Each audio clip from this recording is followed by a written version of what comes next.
time for our mindfulness tip, our mindfulness moment of the week. You know that we talk about mindfulness because this is a stressful road. I mean, it's a stressful time in the universe, right? But especially for parents who are on the autism spectrum, they've done studies and they've shown that being an autism parent is akin to the amount of stress that a soldier has in combat, okay? That's scientifically proven. So we need to find ways to align ourselves to deal with the stress, and we don't want to constantly be medicating it, right? And, you know, and medication sometimes can be in many different forms. But if we can find something that's really good that helps reduce the stress before it happens, voila, fabulous, right? So we try to give tips here. So today I want to talk about the tapes that play in our head. You know, we all have this, that somewhere in the back of our heads, I call it the yabba yabba.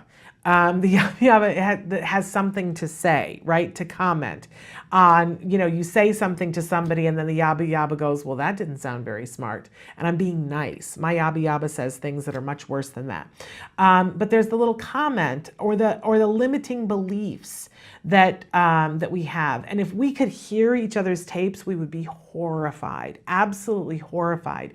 We wouldn't talk that way to anybody else, and we wouldn't let anybody else talk that way to us, right? Whether it's the voice in your head that says, I can't, or I can't afford that, or I'm not smart enough, or I'm not pretty enough, or I'm not thin enough, or I'm not heavy enough, I'm not muscular enough. Whatever it is, those are all limiting beliefs. And there's like a tape that plays in your head that will play something over and over and over again. It's typical.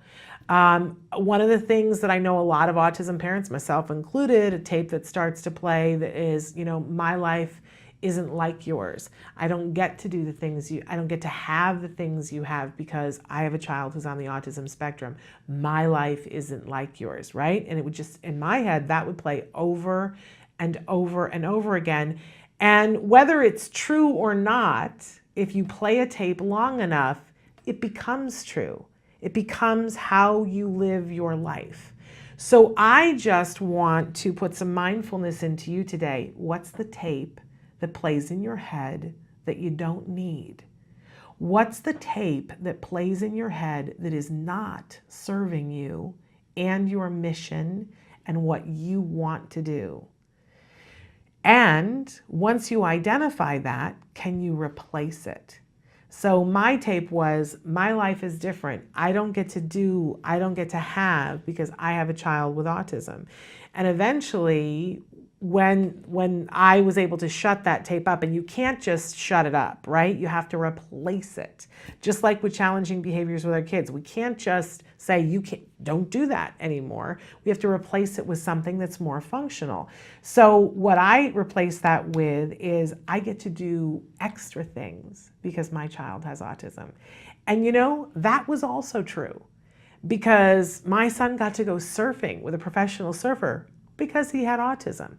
My son got to, you know, ride the ride quicker at Disneyland because he had autism. My son got to go up and meet Temple Grandin because he had autism. And the truth is, the rest of my family looks, because we started going, hey, you know, we are special. Not special needs, just special. And we get to do things that nobody else gets to do. And the rest of my family goes, man, you get to go places, you get to meet people. And I go, yeah, that's true. So you can change these tapes to whatever you want to change it to. And you'll find that if you change one thought, then you can change other thoughts. And remember what we said before, even if it isn't true, it becomes true. So you can choose a tape that isn't true right now, but that's going to become true. I had a tape that I would play that would say in my head, and I would say it vocally to people. I use the R word, the recovery word. I used to say to people all the time when my son was in therapy, my son is actively recovering from autism. Now, I understand that the language for a lot of people is not politically correct anymore, and I've stopped using that term, but I gotta be honest, I used that for years in my head. And I really feel like in a lot of ways that came into being. I don't consider my kid one of the recovered kids, but every day, my son gets more and more independent, which is really what I meant by that phrase.